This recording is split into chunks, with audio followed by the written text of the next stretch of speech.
What's going on, everybody? Rob here. If you want a wood burning stove, here's some things that you might not consider before you get a wood burning stove. I installed this one myself.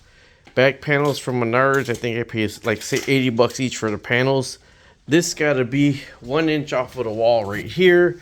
I would not go anything less than double wall stovepipe. That's double wall black stovepipe. I would not do anything less than double wall stovepipe and super vent and an attic insulation shield and bands to lock everything. Now here's what you don't know about it, right? I go through one of those squares once a day, right? And then you see this nice split kindling, all that right there. I chopped it by hand. That right there, to make that right there, this is what I started with to get a good fire roaring and hot before I put those on. These are the little freebie fans to circulate the air. Not freebie, but the fan uses heat to circulate the air, right? But I use this little fan to circulate it that way and across the ceiling right here. If you have one of those, have it come up the center and outward, right? So here's another thing you don't know about. They are dirty. I stack the wood on top of there that's 250 degrees to dry before I put it in here to further dry, right? This is a little hotter plate than that right there. But you see, you got, I hit the wood together and everything, and there's just pieces of wood all over the floor, right? So this right here, I actually bring in more pieces every day, so people think like, oh, that's so cute, that's so adorable. Anytime you're coming in the house, walking out the house, walking in the house, grab some wood, because you got to bring it in there, right? So how does the wood get stacked right here, right? That's a full cord right there. That's a full cord. That's maybe 3/4. How does it get stacked right there? Sometimes you could pay extra for them to stack it for you, but I just went to go grab a there. So that's maybe half of the cord right there that I gotta stack. And luckily I have a van, because if you don't have a van, you gotta pay to have it delivered, right? So there's the other half a cord. Who's gonna stack that? Me, dolly, and I take these little by little around the corner. I have a 18-inch depth that I could go in my wood burning stove. So if any of these are over 18 inches, I normally cut between 16 and 18 inches. Guess what? I got a chainsaw. There's the electric one, and there's the gas one over there, because you got to cut them down to size, right? So when I split my own kindling, I bring those in, and I split enough kindling for 2 or 3 days.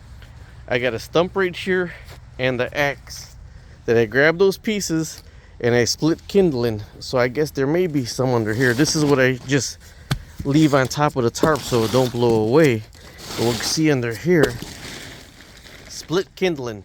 All split kindling. I split it 2 or 3 days at a time with an. If you want a wood burning stove and you think, oh, it's gonna be so cute, so easy, so adorable, it is hard work. It is a lot of work.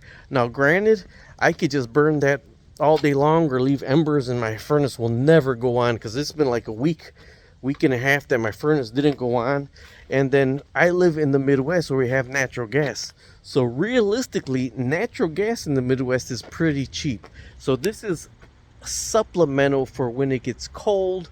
My grandson loves looking at the fire, so for him to carry all that in right now, and I'm gonna split some kindling. But one of the ways, or a lot of the ways, homesteaders make do with wood burning stoves is you have property so you can split the wood yourself. Now even when I split all that wood, it's not going to be good for 2 years, because you got to season or make a kiln and dry it in a kiln. What I'm going to do is I'm going to split it thinner and stack it with a lot more air pockets, and I got a moisture meter so I could test the moisture meter to see if it's good by next year.